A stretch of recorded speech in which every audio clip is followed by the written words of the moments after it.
Hello, Taurus, Sun, Moon, Rising, and Venus signs. Kamusta kayo? Sana po nasa mabuti kayong kalagayan.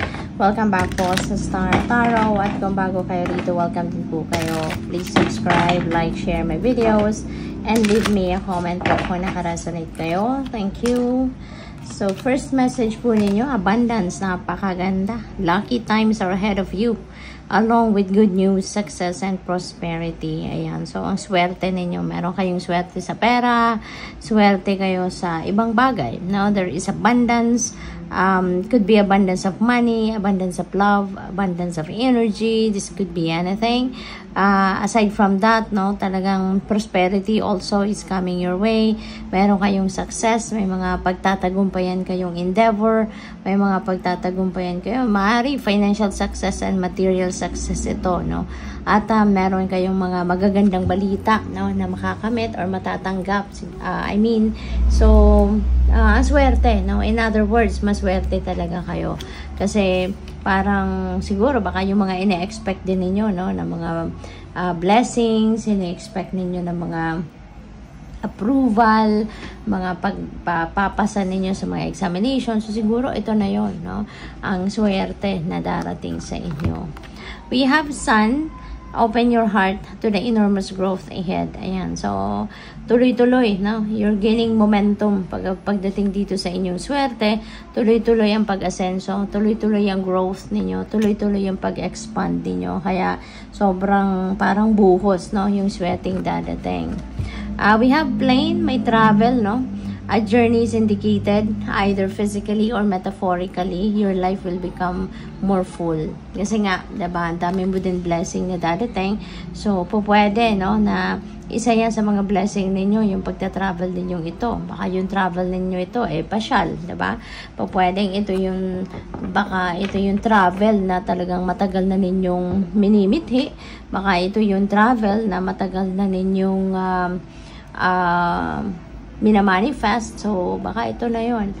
Pwede rin ang iba sa inyo, baka hindi ito physical, no, na pagbabiyahe, kundi baka yung isip ninyo, no, ang talagang busy sa pag-iisip kung saan na nakakarating, malawak na ang nararating ng isip ninyo. So, possible na ganon. What else? We have marriage. You are attracting emotional fulfillment and unconditional love. Ayan. So, may kakasal, baka kayo ang magpapakasal, or baka kayo ay may imbitahan sa isang kasalan, pwedeng ganon. There is also rito, siguro merong dadating na tao sa buhay ninyo, no? Lalo na kung kayo ay single pa, baka ito na yung potential ninyo maging jowa talaga for life, you know. Baka ito na yung inyong twin flame, diba? You are going to attract emotional fulfillment dito. Kasi baka ito na si Mr. Right or si Miss Right na makikilala ninyo sa ngayon. No? Yun din na napipick up ko dyan. So, tingnan natin kung ano pa ang mga messages ninyo for the next 3 months. No? October, November, and December. So, what else? We have trial. Napakaganda ng naghihintay sa inyo. Kasaganaan, diba? May abundance, may prosperity, may growth, may travel, may pag-aasawa, and may tagumpay. So, in the next 3 months, no, maganda yung energies na bumabalot sa inyo, Taurus. Magiging maswerte kayo towards the end of the year. So, pag-welcome ninyo ng bagong taon, masaya, diba? Masaya ang panahon, or masaya yung naghihintay, no, ng mga energies sa iyo. So, yung tagumpay na to, could be tagumpay talaga sa, pwedeng sa trabaho, sa career, sa negosyo, sa relationship, since we also have the marriage card. So, pwedeng in all areas of life, no, yung inyong tagumpay. We have 17, hope. Ayan, so meron tayong sun, meron tayong hope. So, napakaganda, no? Napakaganda ng huling 3 buwan ng buhay ninyo rito sa taong ito. As you transition towards 2026, napakaganda ng energies ninyo, no? Na sana'y magtuloy-tuloy ito towards the new year, diba? So, ngayon, you are going to be full of hope, or dahil siguro lagi kang umaasa for the best, no? lagi kang nagpo-project ng positivity, lagi kang nasa positive thinking lang, positive thoughts lang. Kaya siguro, binibiyayaan talaga kayo ng universe, binibigyan kayo ng kung anong kailangan ninyo, ano yung mga gusto ninyo.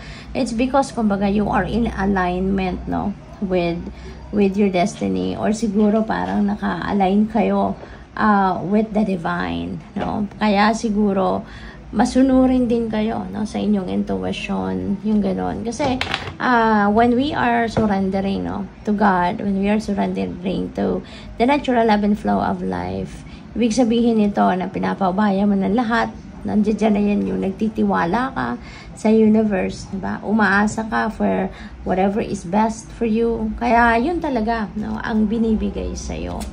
So, what else? We have number 2, movement, choices, decisions. Ayan, nasa taas niya si plane. So, most likely talaga, meron travel. Meron travel involved dito. Merong relocation siguro. Merong decision, ano, for marriage na dito. Meron tayong sing-sing. So, we have marriage card. So, ang iba siguro talaga sa inyo, baka mai-engage kayo. Or, yun nga, baka nag-iisip kayo ng pag-aasawa. Baka yun ang ini-examine din ninyong sarili ninyo. Kung handa ka na nga ba mag-asawa. Diba? Handa ka na nga bang pumasok, no, sa mas level up na, no, na stage ng inyong commitment. So that could be, you know, the major decisions, no, that you are making around this time. So what else? We have number 1, passion ignited. Wow. So pwedeng yung passion na to is related to relationships, no, related to your love life. Siguro kaya nga kayo siguro magpapakasal, no. Kaya may marriage dito because your passion is there. No? The love is there. Talagang buhay na buhay. 'Di ba? Ang pagiging in love. Kaya papunta na kayo doon sa papunta na kayo doon sa pagpapakasal, sa pagse-settle down. So tingnan natin kung ano pa ang ganap. We have Creator Earth. Ayan. So napakaganda. This is about money, career, finances, you know, acquisition of material things, acquisition of property, or po pwede meron din ditong sale of property. Baka ang iba sa inyo, baka kayo yung magbebenta or baka kayo yung bibili. So po pwedeng gano'n ang ganap dito, no? So at saka siguro Taurus, ano, kailangan ninyo na maging grounded, no? Marami kayong pagkakabisihan, marami kayong gagawin. So, it might require you, diba, to ground yourself talaga. So, it might require you to, ang tawag dito, to, yung i-ground niyo yung inyong sarili, na maging, para maibalik niyo sa balance ang sarili niyo, makabalik kayo sa focus, makabalik kayo sa concentration, yung ganon. Okay? So, what else? We have magic happens when you most expect it.